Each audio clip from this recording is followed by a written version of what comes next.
Good evening, and welcome to Pod Sothoth, a Lovecraft book club.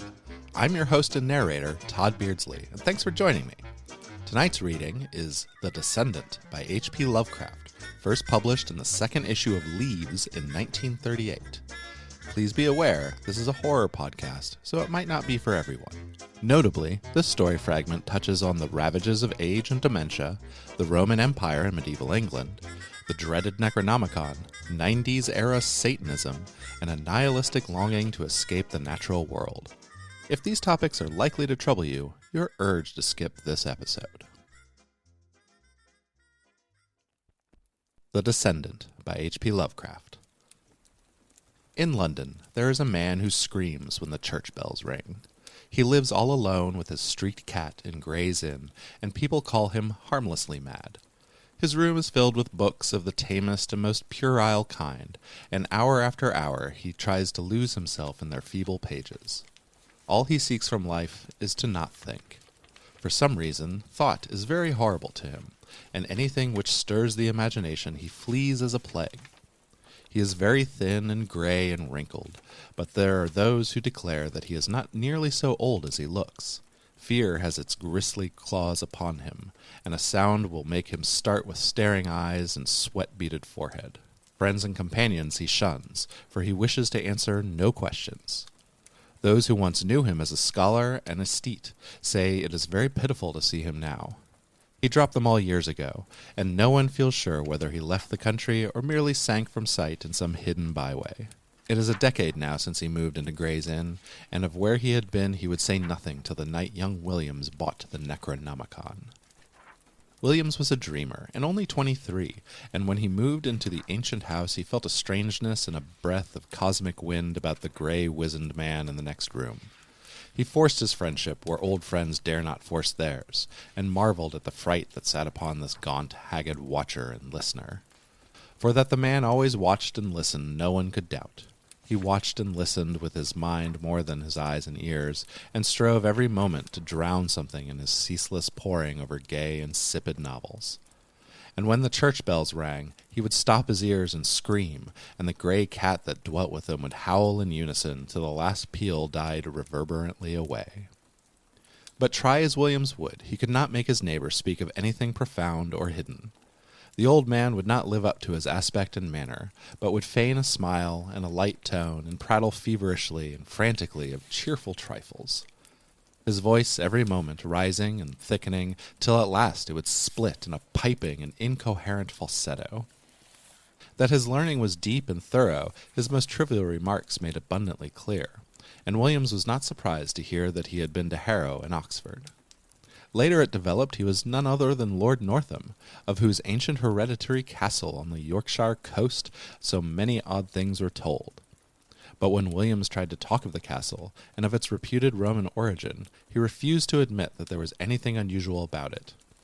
He even tittered shrilly when the subject of the supposed under-crypts, hewn out of the solid crag that frowns on the North Sea, was brought up.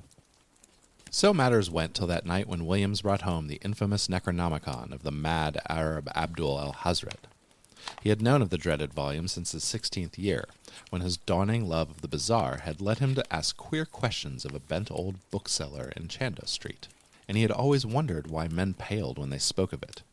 The old bookseller had told him that only 5 copies were known to have survived the shocked edicts of the priests and lawgivers against it, and that all of these were locked up with frightened care by custodians who had ventured to begin reading of the hateful black letter. But now, at last, he had not only found an accessible copy, but made it his own at a ludicrously low figure. He was at a Jew's shop in the squalid precincts of Clare Market, where he had often bought strange things before, and he almost fancied the gnarled old Levite smiled amidst tangles of beard as the great discovery was made.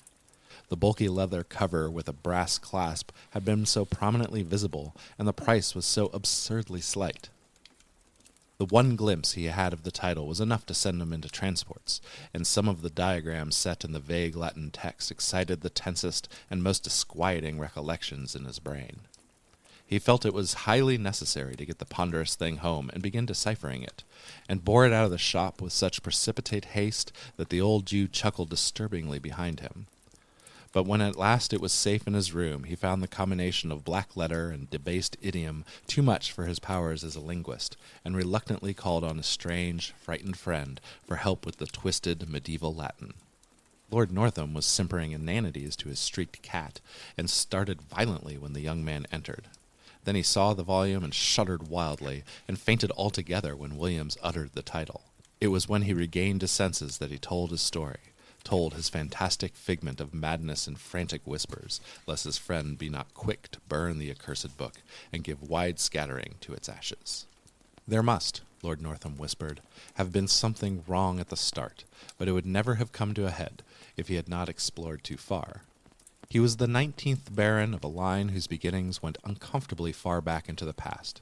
Unbelievably far, if vague tradition could be heeded, for there were family tales of a descent from pre-Saxon times, when a certain Gnaeus Gabinus Capito, military tribune in the 3rd Augustan Legion, then stationed at Lindum in Roman Britain, had been summarily expelled from his command for the participation in certain rites unconnected with any known religion. Gabinius had, the rumor ran, come across a cliffside cavern where strange folk met together and made the elder sign in the dark, strange folk whom the Britons knew not save in fear, and who were the last to survive from a great land in the west that had sunk, leaving only the islands with the raths and circles and shrines, of which Stonehenge was the greatest. There was no certainty, of course, in the legend that Gabinius had built an impregnable fortress over the forbidden cave, and founded a line which Pict and Saxon, Dane and Norman were powerless to obliterate. Or in the tacit assumption that from this line sprang the bold companion and lieutenant of the Black Prince whom Edward III created Baron of Northam. These things were not certain, yet they were often told, and in truth the stonework of Northam Keep did look alarmingly like the masonry of Hadrian's Wall. As a child, Lord Northam had had peculiar dreams when sleeping in older parts of the castle, and had acquired a constant habit of looking back through his memory for half-amorphous scenes and patterns and impressions which formed no part of his waking experience. He became a dreamer who found life tame and unsatisfying, a searcher for strange realms and relationships once familiar, yet lying nowhere in the visible regions of earth.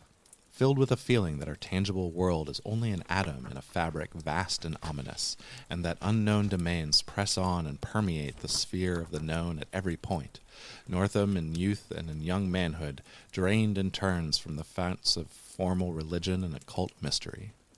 Nowhere, however, could he find ease and content, and as he grew older, the staleness and limitations of life became more and more maddening to him. During the 90s, he dabbled in Satanism, and at all times he devoured avidly any doctrine or theory which seemed to promise escape from the close vistas of science and the dully unvarying laws of nature. Books like Ignatius Donnelly's chimerical account of Atlantis he absorbed with zest, and a dozen obscure precursors of Charles Fort enthralled him with their vagaries. He would travel leagues to follow up a furtive village tale of abnormal wonder, and once went into the desert of Araby to seek a nameless city of faint report, which no man has ever beheld. There rose within him the tantalizing faith that somewhere an easy gate existed, which if one found would admit him freely to those outer deeps whose echoes rattled so dimly at the back of his memory. It might be in the visible world, yet it might only be in his mind and soul. Perhaps he held within his own half-explored brain that cryptic link which would awaken him to elder and future lives and forgotten dimensions, which would bind him to the stars and to the infinities and eternities beyond them.